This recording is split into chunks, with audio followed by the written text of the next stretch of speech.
Hi, it's Lucy, and today I'm here to do my June wrap-up. In the month of June, I read 4 books, which is not my greatest reading month, also maybe not my worst. Quality-wise, it was pretty good. I think I gave everything at least 4 stars, or at least 3.5 stars maybe. We'll get there when we get there. If you want to know what books I'll be talking about, I will have timestamps down below if you want to skip ahead, skip backwards, do whatever. And there will also be affiliate links with those where you can go and buy the books if you are so inclined.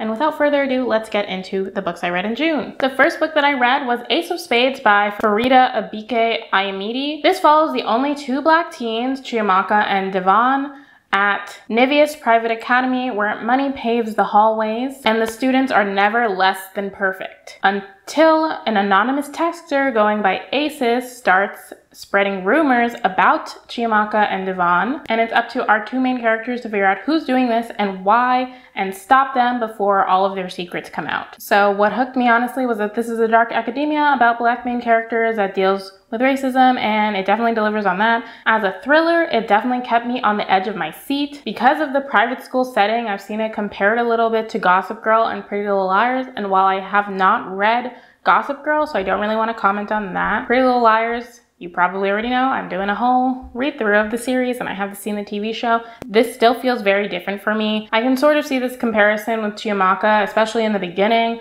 but ultimately the topics this book deals with are just way too heavy to be compared with Pretty Little Liars, I feel like. And also, these characters are characters that you like, you grow to be concerned for them, you grow to feel for them, and they're not like love to hate characters like how they would be in Pretty Little Liars, in my opinion. And also the writing in this book is a lot better, I'm just saying. Where there are some good comparisons, I guess, is some wild stuff does happen in this book, but if you're looking for dark academia, you're probably looking for some wild stuff. One thing that was surprising for me that I wasn't expecting while going into this book was how this book showed the intersection between being black and being on the LGBTQIA+ spectrum. Both of the characters fall on that spectrum. One of them is a slight spoiler, so I guess skip ahead 10 seconds if you really don't want to know, but Devon is gay. I don't know if that's in the Goodreads synopsis, but it's pretty apparent by his first chapter, I'm pretty sure. And Chiamaka, I believe she says she's bi. I cannot remember right now, but falls under liking both genders. And the book does deal with them exploring their sexualities in different ways.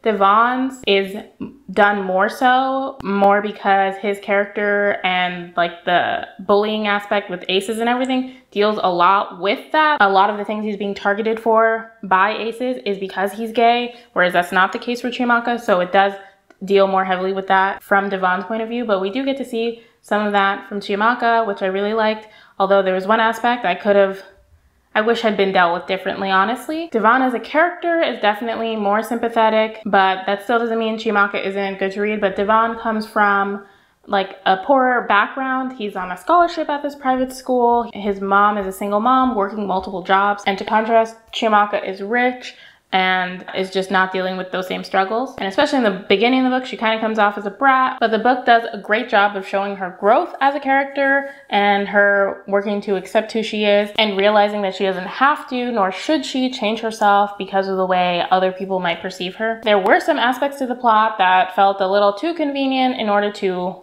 add suspense, which I wasn't a huge fan of because they came off as annoying and it caused the characters to make decisions that, based on prior characterization, you would not expect them to make, or just honestly common sense. And the middle of the story also felt like it dragged a bit too. Because of that, the ending felt a little bit rushed and like it went from 0 to 100 a little too quick, but I still wanted to get to the end. I still wanted to know what happened. I still cared for these characters, and I did like the little epilogue in the end, although some people might not like it depending on how you like your thrillers to end, I guess. But if you're looking for a YA thriller with well-done social commentary, I cannot recommend it enough. Oh, I do also want to mention that I did receive Ace of Spades as an ARC via NetGalley from the publisher. The next book I read was also an ARC, and that was Switch by A.S. King. This is my 3rd A.S. King book, and this is obviously her newest release. I did not write the synopsis down, but basically it has a weird synopsis. We basically follow this girl here on Earth after time has stopped, and her house is full of boxes, and her dad is building the boxes, and she spends her nights trying to break down the boxes. Also, she can throw a javelin really far. That's the synopsis, but really it's about being a teenager, dealing with a complicated family, dealing with feeling like your life has stopped, kind of. Clearly, the story has a little bit to do with the pandemic. It is mentioned in the author's note that A.S. King writes for this book, and it felt pretty clear to me as I was reading it, especially with the element of time being stopped. I thought that was interesting. I think this book would be really good for teens who are living through this time still, because it just deals with that. It's talking about everyone continuing on as life is normal, even though the clock stopped working. So this would be like a little bit of catharsis.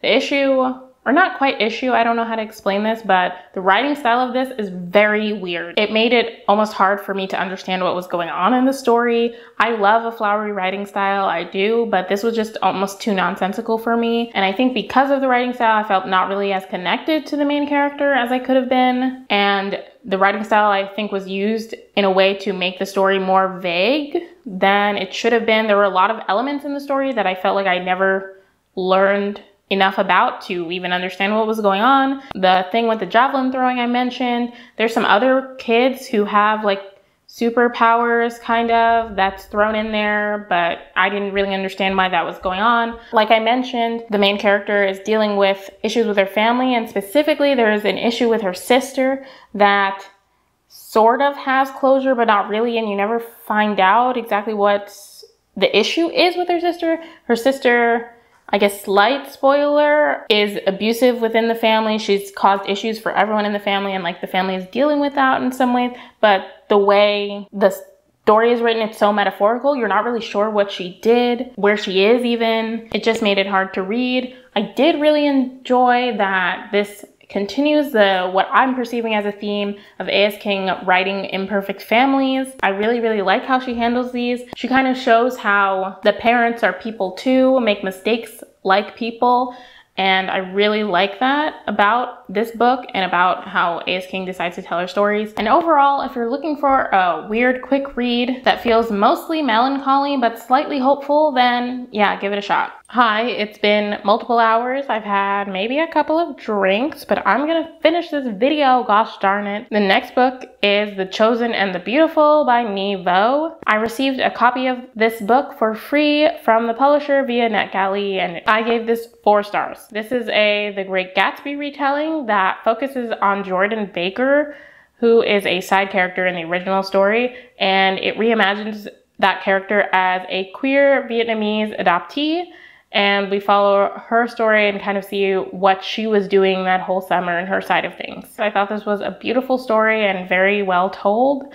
I really liked the writing style, and I thought it was a good story as both a retelling and a standalone story. But if you do like The Great Gatsby, I think you will appreciate this. This sticks pretty close to the original plot line, but I did appreciate the subtle changes the book does make and just giving us insight into other aspects of the story that the original book just doesn't do. I especially really liked Jordan's complex relationship with Daisy, and I love the idea of her being a queer Vietnamese adoptee and what that brought to the story. I just wish certain aspects were explored a little bit more. We get to see how Jordan feels about being, you know, different from everybody else around her. She's adopted by a white family, and Jordan has not much of a connection to her Vietnamese heritage, and we get to see her get a hint of that within the story, but I would have liked to see it a little bit more. It felt like that was pushed aside for a lot of the story, so we could focus on like the stuff happening that was a part of the original story, but I would have liked to see her deal with her heritage a little bit more. We see like her interactions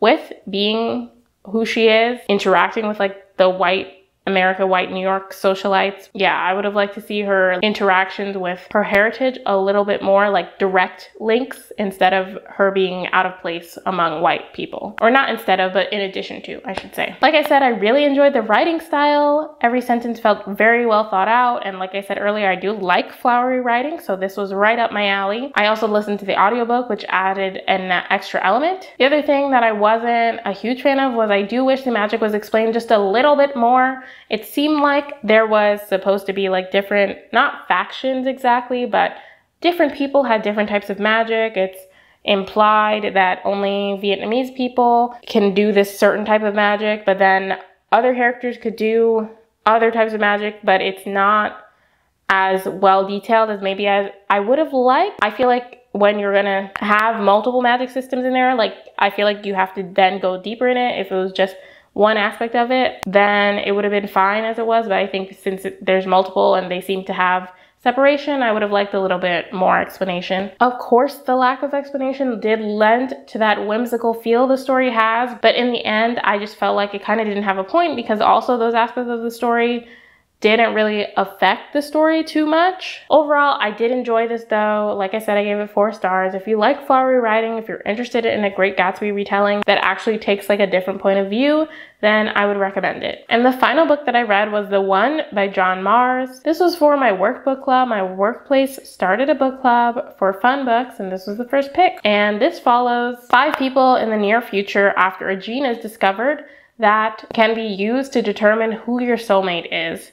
And so a dating app is made based off of this gene, and it promises to match you with your one true love. We follow 5 such people who have decided to start using this app and have their DNA tested, and they get matches, and we see what happens after that. And we find out that some of these people have some secrets to hide. The story of this book definitely keeps your attention. I wouldn't say that I cared for these characters, but I was definitely interested in seeing where their storylines went. The hook I've seen a lot of people talking about this book use is that one of the characters is a serial killer, and like that's the point of intrigue of the story. And while it's true that one of the characters is a serial killer, I don't feel like that's a spoiler. You find out in their first chapter. It might be the first chapter of the book, honestly. Their storyline is just like one of 5. It's not focused on any more than any of the other storylines. And also his is probably the most annoying storyline because he's a horrible person. I mean, serial killers tend to not be great people. So it gets really annoying to read from his storyline. So there's that. I think I would say I definitively liked 3 out of 5 of the storylines, maybe, or at least I was very, very intrigued by them. And I just want you to keep that in mind in case you've heard like the hook of like, oh, when the character is a serial killer, like that's definitely a thing, but it's not the most important thing, I guess. But as a thriller, it definitely keeps you on your toes. I also liked some of the themes and ideas that the book decides to explore through this app as well. Basically, because of the gene in this app, the world of dating and marriage changes for both the better and the worse. It shows how relationships that aren't matches aren't taken as seriously by people at large, and also how some people only put value in their matches, so they might get matched and then the person they're matched with isn't the person that they're maybe married to or already in a relationship with. So it definitely broke up relationships and everything. But also people who do get matched were shown in the book to be like happier with their relationships and happier with their lives statistically and things like that. So it was a win some, lose some kind of. It also explored, I guess, some of the issues that would come about because of creating this app, such as what I mentioned, such as a serial killer maybe getting matched on the app. But I felt like some of the issues it brought up were trying to be profound, but felt a little bit overblown in my opinion, because it just didn't feel like this was the avenue that it needed to be explored in, I guess. Or maybe the opposite, where this is an avenue to explore, but I don't think that a lot of the issues that were brought up were caused by this app, whereas a lot of the characters or the book tried to suggest that those issues were being caused by the app, but I think kind of a lot of those issues already exist in society. So I don't think that was like the fault of the app, even though the book is trying to make you like question it, but it felt pretty straightforward to me. So there's that. One other aspect that maybe not everyone will like, this can be considered a slight spoiler, so feel free to skip ahead if you don't want to know. I don't really think it's a spoiler. It doesn't tell you anything about how any of the storylines end up really, but yeah. So basically this follows 5 people, like I said, but their storylines do not cross at all. The only thing that connects these people to each other is the fact that they use this app to find their match, but other than that, none of these people know each other. Also, they live in the London area, I believe. So those are the only things those people have in common. They do not cross each other. They do not ever talk to each other. They do not meet paths at all. If that might bother you, then be aware of that. It personally didn't bother me, but like I said, I read this with my workbook club, and some people said that it ended up reading like 5 short stories because of that, and they were like constantly waiting for these characters to meet. and they never did. But I will say, as a storytelling element, it definitely adds suspense, because you would finish a chapter that ended on a cliffhanger, and then you would have to go through 4 other chapters. So you would really be on the edge by the time you get back to that storyline that ended on a cliffhanger. That definitely keeps you on the edge of your seat. Of course, that can be kind of annoying when you don't like some of the storylines that are being introduced. But yeah, you win some, you lose some. But overall, I thought this was an interesting thriller. I liked it. I would recommend it if you're interested in the premise at all. And that's that. So that's the end of this video. Thank you so much for watching. If you like this video, please be sure to give it a thumbs up in the comments down below. Let me know what was your favorite read from the month of June, and also give me a thumbs up emoji. If you haven't already, subscribe to my channel and hit the notification bell. I will see you in my next video. Bye!